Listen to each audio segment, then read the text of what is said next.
আসসালামু আলাইকুম, welcome back to my channel. সম্মানিত ভিউয়ার্স, আজ আমি কাঁঠালের বিচি সংরক্ষণ করব।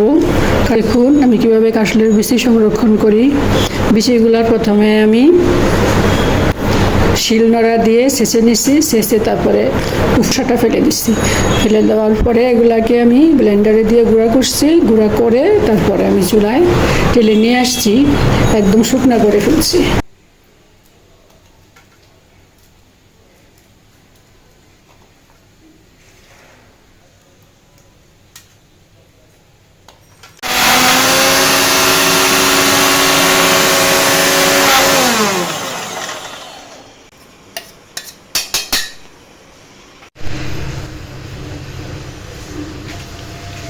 কাঁঠালের বিচির গুঁড়াটা আমি একটু টেলে নিচ্ছি।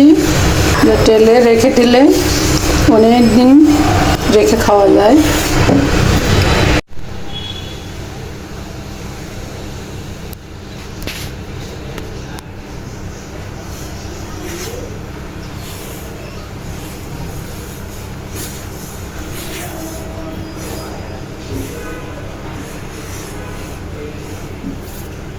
এই যে দেখুন একদম শুকনা ঝুরঝুরে।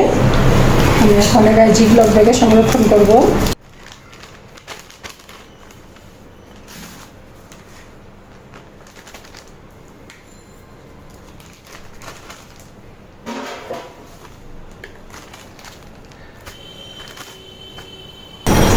এখন আমি মুখটা লাগিয়ে দিব।